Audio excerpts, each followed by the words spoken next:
नमस्कार दोस्तों, आज हम वही राजव्यवस्था की कंटिन्यूटी में चल रहे हैं। जैसे हमने परसों राज्य के बाद राज्य सरकार, सरकार के बाद संविधान के बारे में बात की। कल हमने बात की कि सरकार का स्वरूप क्या होता है। सरकार और तो सरकार के स्वरूप में हमने 3 अंग बताए थे: विधायिका, कार्यपालिका और न्यायपालिका। विधायिका, कार्यपालिका और न्यायपालिका। अब विधायिका के बारे में हमने कहा कि विधायिका यानी लेजिस्लेचर कानून, विधान। विधायिका मीन्स हो गया विधान बनाने वाली इकाई। विधान मतलब कानून बनाने वाली इकाई। कानून बनाने वाली इकाई विधायिका कहलाती है। आप ये कह सकते हो ये विधायिका के कार्य हो गए। तो कानून बनाने वाली इकाई विधायिका कहलाती है। देखो, ये कुछ टर्मोलॉजी है जो पॉलिटिकल साइंस से जुड़ी हुई है। सबसे पहले वर्ड है विधायक। कौन सा? विधायक। विधायक मतलब विधान को प्रस्तुत करने वाला कौन होता है? विधायक। विधान को प्रस्तुत करने वाला कौन होता है? विधायक। जैसे हम पहला वोट हम एमएलए को देते हैं और दूसरा वोट हम एमपी को देते हैं। हमारा पहला वोट किसको जाता है? एमएलए को, और दूसरा वोट किसको जाता है? एमपी को। तो एमएलए और एमपी जो है वो विधायक है। कौन है? विधायक है। तो विधायक एमएलए और एमपी को बोलते हैं। एमएलए विधानसभा में विधेयक प्रस्तुत करता है और एमपी लोकसभा में विधान प्रस्तुत करता है। तो इनको दोनों को अपन वैसे मेंबर ऑफ पार्लियामेंट बोलते हैं और मेंबर ऑफ लेजिस्लेचर बोलते हैं।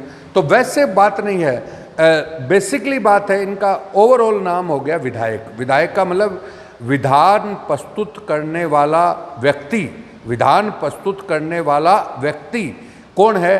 राज्य में कौन है? एमएलए, और केंद्र में कौन है? एमपी। अब जो विधान वो प्रस्तुत करता है उसको विधेयक बोलते हैं। क्या बोलते हैं? विधेयक।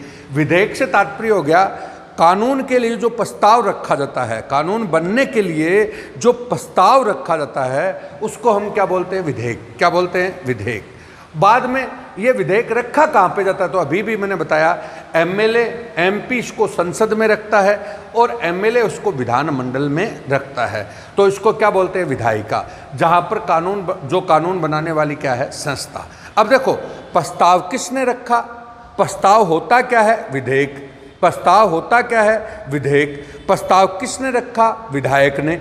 और प्रस्ताव कहाँ पर रखा? विधायिका में। और वो प्रस्ताव जब पास हो गया तो क्या बन गया? कानून बन गया। तो ये 4 शब्द हैं जिनको आप ध्यान रखें। फिर बोल रहा हूँ, मैंने बोला कल भी हमारी बात हुई, वापस एक बार बोल रहा हूँ कि एक्चुअली सबसे पहले हमने बताया कि कानून कानून क्यों बनता है?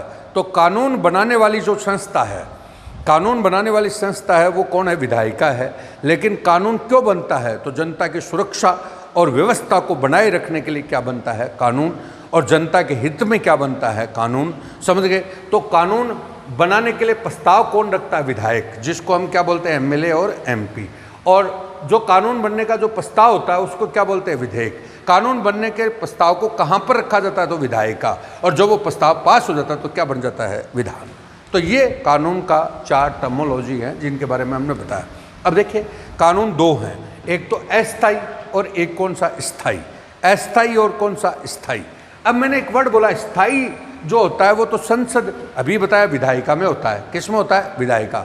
विधायिका में कौन है? संसद और विधानमंडल है। लेकिन कई बार संसद और विधानमंडल का अधिवेशन अस्तित्व में नहीं है।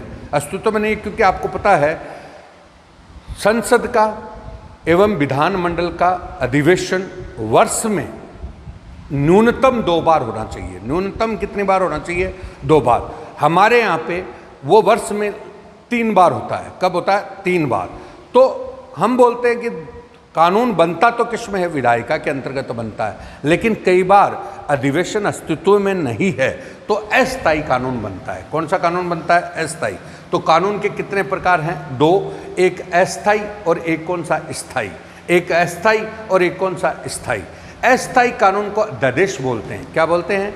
अध्यादेश। ऑर्डिनेंस बोलते हैं। क्या बोलते हैं? ऑर्डिनेंस। अब ये अध्यादेश है ना, राष्ट्रपति जब पारित करता है तो अनुच्छेद 124 में, अनुच्छेद 124 और जब राज्यपाल इसको पारित करता है तो अनुच्छेद 213 में। इस बात को भी आप समझ सकते हैं। संसद किससे मिलकर बनती है? बोलो, 3 अंगों से मिलकर बनती है, लोकसभा, राज्यसभा और राष्ट्रपति। लोकसभा, राज्यसभा और राष्ट्रपति। इधर विधानमंडल किससे मिलकर बनता है? विधानसभा, विधान परिषद और कौन सा? राज्यपाल। अब मैंने बोला संसद का अधिवेशन नहीं होता तो लोकसभा, राज्यसभा नहीं होती तो राष्ट्रपति है ना, उसको अध्यादेश जारी करने की क्या होती है? शक्ति। राज्य में राज्यपाल को अध्यादेश जारी करने की क्या होती है? शक्ति। ये अध्यादेश ही क्या है? अस्थायी कानून है, जिसका प्रावधान आर्टिकल 123, आर्टिकल 123 और आर्टिकल 213 में दिया गया है। कौन से में? आर्टिकल 123 और 213। आर्टिकल 123 में तो कौन सा है? 23 में तो कौन सा है?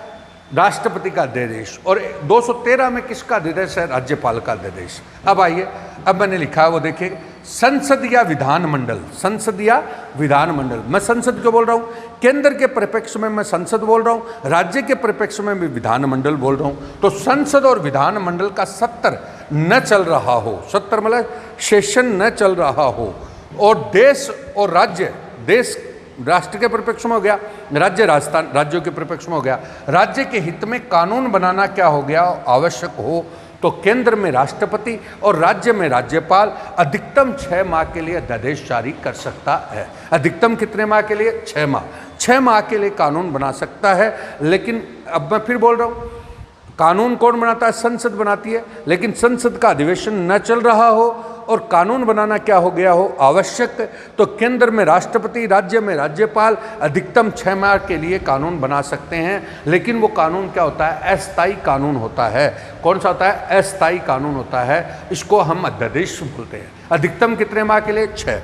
अब अधिवेशन शुरू हो गया, अधिवेशन शुरू होने के बाद वो 6 सप्ताह में पारित होना आवश्यक है, अन्यथा वो लैप्स माना जाएगा। अधिवेशन शुरू होने के बाद 6 सप्ताह में पास होना जरूरी है, अन्यथा वो लैप्स माना जाएगा। क्योंकि मैंने आपको क्या बोला कि कानून तो विधायिका ही बनाएगी, अस्थायी कानून राष्ट्रपति राज्यपाल बना सकता है। तो वो 6 सप्ताह में, तो अधिवेशन शुरू होने के बाद तो कितने सप्ताह में पास होना है? 6 सप्ताह में। और वैसे अधिकतम अवधि कितनी है? 6 माह। अब हम बात रहे हैं स्थायी की। किसकी? स्थायी। स्थायी को हम एक अधिनियम बोलते हैं। क्या बोलते हैं? अधिनियम। अब आपने सुना होगा, एक तो होता है अध्यादेश और एक होता है अधिनियम। अध्यादेश अस्थायी होता है, अधिनियम क्या होता है? स्थायी। अधिनियम वो संसद और विधानमंडल द्वारा पारित हो जाएगा। मान लो वो अध्यादेश कोई आपने संसद में पास करा लिया, विधानसभा में पास करा लिया, तो वो क्या बन गया? अधिनियम बन गया। तो वो ऑटोमेटिक क्या हो गया? स्थायी हो गया। क्या हो गया? स्थायी। इस प्रकार से हमारे कानून कितने प्रकार के होते हैं? 2। एक कौन से? अस्थायी, और एक कौन से होते हैं? स्थायी। अस्थायी को अपन क्या बोलते हैं? अध्यादेश, और स्थायी को हम क्या बोलते हैं? अधिनियम। कानून, अधिनियम कहाँ पर पास होता है? तो संसद और विधानसभा में। और अध्यादेश कौन पारित करता है? तो राष्ट्रपति और राज्यपाल। अब हम प्रमुख विधेयक जो कानून बनते हैं वो कौन कौन से हैं? तो एक तो होता है सामान्य विधेयक। कौन सा होता है? सामान्य विधेयक होता है। एक होता है संविधान संशोधन विधेयक, संविधान में जो संशोधन किया जाता है वो विधेयक। एक होता है विनियोजन विधेयक, एप्रोप्रिएशन बिल। एक होता है वित्त विधेयक, फाइनेंस बिल। एक होता है धन विधेयक, मनी बिल। ये विधेयक होते हैं। तो ये 3 तो है बजट से रिलेटेड। 3 तो किससे रिलेटेड है? बजट से। ये संविधान संशोधन से है और वो सामान्य से है। तो ये अलग अलग प्रकार के 5 विधेयक होते हैं। तो मैंने पहला कौन सा बोला? सामान्य। दूसरा कौन सा बोला? संविधान संशोधन। तीसरा कौन सा बोला? धन। चौथा कौन सा बोला? वित्त। पांचवा कौन सा बोला? विनियोजन। तो 3 विनियोजन, वित्त और धन हैं, वो तो हैं बजट से रिलेटेड। और ये 2 हैं, एक संविधान संशोधन है, एक कौन सा? ये। तो ये सब चीज़ें आपको बताई जाएगी। तो अब अपन अगला जो पॉइंट है उसमें आपके प्रमुख विधेयक लेंगे और फिर आपका सिस्टम को शुरू करेंगे। नमस्कार।